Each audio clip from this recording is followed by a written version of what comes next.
प्रभु के असंख्य रूप हैं, स्वयं आदि हैं, स्वयं अनंत हैं, वे स्वयं ही परब्रह्म हैं। योगेश्वर भी स्वयं हैं, मुनीश्वर भी स्वयं हैं। अतः हे ऋषिगण, निरंकार प्रभु जगत में अवतार धारण कर मनुष्यों का क्लेश मिटाने बारंबार स्वयं आए हैं।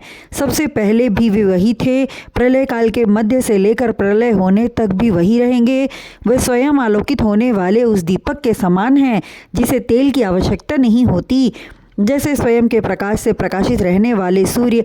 सूत जी वहाँ उपस्थित ऋषियों के सन्मुख ज्ञान का भंडार खोलते हुए कहने लगे, महाप्रलय के उपरांत आदि अनंत प्रभु की इच्छा हुई सृष्टि की रचना करने की। तब वे अवतार लेकर शेषनाग की छाती पर प्रकट हुए। प्रभु के उसी रूप को उनका विराट रूप कहा जाता है। उस समय 1000 आँख, 1000 नाक, 1000 हाथ, 1000 पैर और 1000 सिर होते हैं। उनकी नाभि से कमल पुष्प निकलता है और उस पुष्प पर ब्रह्मा जी की उत्पत्ति होती है। प्रभु के आदेश पर ब्रह्मा जी 14 लोकों की रचना करते हैं। प्रथम अवतार में 4 भाइयों सनक, सनंदन, सनातन और सनत कुमार के रूप में अवतरित होकर पृथ्वी पर आए और ब्रह्मचारी रहे। दूसरे अवतार में वाराह का रूप लेकर प्रकट हुए और पृथ्वी को पातालपुरी जाकर राक्षस की कैद से मुक्त कराकर लाए। तीसरे अवतार में यज्ञ पुरुष के रूप में अवतार लेकर सब राजाओं महाराजाओं को यज्ञ विधि बतलाए। चौथे अवतार में श्रीहरि ने हयग्रीव का रूप धारण किया, जिसमें शरीर आदमी का और सिर घोड़े का धारण करके प्रकट हुए। अपने इस अद्भुत अवतार में उन्होंने ब्रह्मा जी को वेद वेदांतों का अध्ययन कराया। पांचवा अवतार था नर नारायण का। अपने इस अवतार में संसारी जीवों को तप का मार्ग दिखाया। छठे अवतार में कपिल मुनि का रूप धारण करके अपनी माता को सांख्य योग की शिक्षा दी। सातवां अवतार दत्तात्रेय जी का, जिसमें भक्त प्रहलाद को वेद पढ़ाया। आठवें अवतार में श्रीहरि ऋषभ देव जी बनकर त्रिवेदी चित्रवेदी नामक इंद्र कन्या के गर्भ से प्रकट होकर जड़ चर्चा किए एवं उनके बेटे जयन देव के माध्यम से धर्म समूचे संसार में फैलाया। नवे अवतार में राजा पृथु का, जो वेणु के शरीर मंथन से हुआ, जिसने गौरूपी पृथ्वी का दोहन दुहा किया और सब औषधियाँ जो अपने तन के भीतर छुपाया था बाहर निकाल दिया।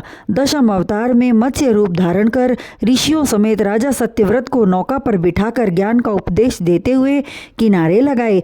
11वां अवतार कच्छप अवतार था, जिसमें समुद्र मंथन के समय मंदराचल पर्वत को अपनी पीठ पर टिकाया। समुद्र मंथन में अमृत कलश लिए धन्वंतरी प्रकट हुए। यह प्रभु का 12वां अवतार था और 13वें अवतार में मोहिनी का रूप धारण कर देवताओं और दानवों के बीच अमृत वितरण करने के लिए जा पहुँचे। 14वें अवतार की कथा अत्यंत ही निराली है। दैत्य हिरण्यकश्यप अपने पुत्र हरि भक्त प्रहलाद को मारने ही वाला था। उसी समय श्री हरि नरसिंह का रूप धारण करके प्रकट हुए और हिरण्यकश्यप को अपने पहने नख प्रहारों से मारकर भक्त प्रहलाद की रक्षा की। 15वां अवतार वामन अवतार था, जिसमें मात्र 3 पग धरती राजा बलि से दान स्वरूप मांगे और उस 3 पग में आकाश, पाताल और मृत्यु लोग नाप लिए, फिर भी धरती कम पड़ गई। 16वां हंस अवतार लेकर सनत कुमार को ज्ञान का उपदेश देकर उनके घमंड को तोड़ा। 17वां नारद जी के रूप में अवतार लेकर पंचरात्र वेद का सृजन किया। 18वें अवतार में परशुराम बनकर 21 बार धरती को क्षत्रिय विहन किया और 20वें अवतार में पुरुषोत्तम राम बनकर देवी कौशल्या के गर्भ से प्रकट हुए और समुद्र का घमंड तोड़कर अहंकारी रावण को मृत्यु धाम पहुँचाए। सूत जी बोले, हे ऋषियों, 21वें अवतार में वेद व्यास बनकर सब वेदों का भाग करके 18 पुराण का सृजन किया और महाभारत की रचना की। 22वां श्री कृष्ण अवतार, जिसमें मामा कंस, काल यवन और जरासंध का वध किया एवं अधर्मी राजाओं का हनन किया।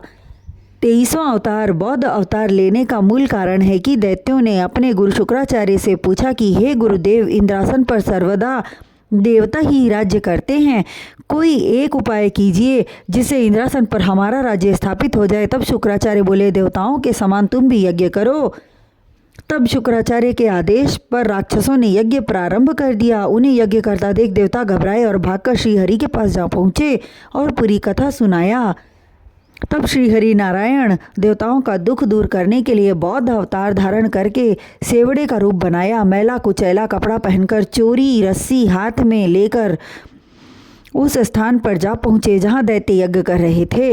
उन्हें देखकर दैत्यों ने पूछा, तुम्हारे हाथ में कौन सी वस्तु है? बौद्ध जी मुस्कुराकर बोले, हम जहाँ बैठते हैं वहाँ छोटे छोटे बहुत से जीव होते हैं जो दबकर मर जाते हैं, सो इस चौरी से झाड़ कर बैठते हैं। तब दैत्यों ने पूछा, आपके वस्त्र इतने मैले क्यों हैं? उत्तर में बौद्ध जी बोले, कपड़े में भी बहुत से जीव होते हैं जो धोने से मर जाते हैं। यह सुनकर दैत्य मोह के वशीभूत होकर यज्ञ बंद कर दिए।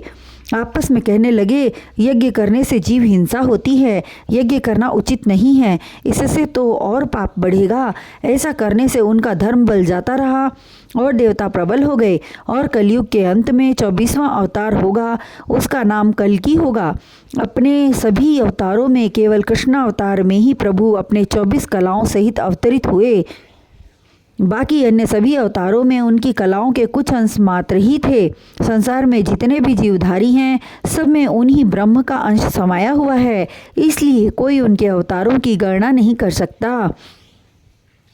प्रभु अपनी माया से संसार का सृजन करते हैं, परंतु माया के वश में नहीं होते, इसलिए संसारी जीवों के दुखी होने से उन्हें दुख नहीं होता। वही मनुष्य उन्हें पहचानता है जो हरि के भजन में लीन रहकर उन्हीं पर भरोसा करता है। श्रीमद् भागवत में वेद व्यास जी संसारी जीवों को भवसागर से पार उतारने की विधि सहित व्याख्या की है और अपने पुत्र सुखदेव जी को हरिद्वार में गंगा किनारे ऋषियों एवं ब्राह्मणों के बीच बैठाकर पढ़ाया है। जिस समय वेद व्यास जी यह कथा सुखदेव जी को पढ़ा रहे थे, उस समय हम भी वहाँ थे, अतः गुरु कृपा से हमको अमृत रस भरी हुई संपूर्ण कथा याद हो गई और जो आप सभी को सुना रहा हूँ।